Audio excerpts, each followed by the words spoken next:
I thank the gentleman for yielding. The whip is recognized. I thank the chairman. I thank the gentleman for yielding. The vice president is a talented man. He's a former member of this body, former whip of this body, and I'd like to think that any former whip of the body or current whip could confuse people as much as the vice president appears to be able to do. Certainly, my good friend from Illinois is a smart man, and he knows what branch of government the vice president is part of. There are only three, after all. We know he's not part of the judiciary, and we know he's not part of the legislative, so he must be part of the branch that's funded in this bill. This amendment may be lots of things, but it's not a serious amendment about really defunding the vice president's office. It's an amendment about something other than that, and we know it. It has nothing really to do with moving this issue forward. There'll be some discussion as the day goes on today about whether or not an amendment on our side was really an important part of the debate on the bill. This amendment is an amendment in search of a press release.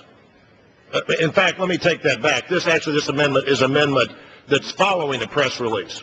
We've already had the press release. We've already had the comments to the press about how we take advantage of a moment about who has access to what records. We all know that defunding the vice president's office is not the way to do that. I was glad to hear my friend from Illinois say in his concluding remarks, or what I believe would have been his concluding remarks, I may find that was not right, that we understand that the vice president of the United States is our vice president. We understand that his office is funded under this bill, and we understand that that's the work that needs to be done by the Congress. We know what branch of government he belongs to. No matter how confusing that may seem, there are only three. We know which one he's part of, and I yield back my time. The gentleman has expired. The gentleman from Ohio. Reserve the balance of my time. The gentleman reserved the balance of his time. No one else has time. The gentleman from Ohio will continue. Colleague, yield for just a question.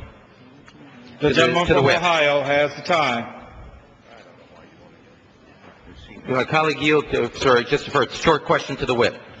I'd take a question if you want to yield for a short question. Gentleman from Ohio. To the gentleman to ask a question of the whip. Short question. I'll try not to be Talmudic.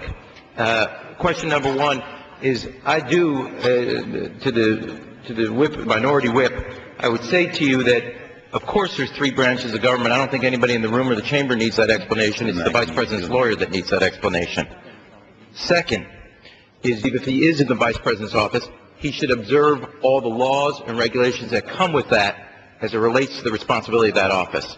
That would be based on the gentleman's time on the topic we're discussing. My personal view is that the vice president and the president are bound by the same standards. But that's only my personal view. And after all, we're not the judicial branch of government. We are, in fact, which branch of government would we be? We'd be the legislative branch. We know where the vice president's office is. We know what branch he belongs to. I yield back the time. I'm reclaiming my time.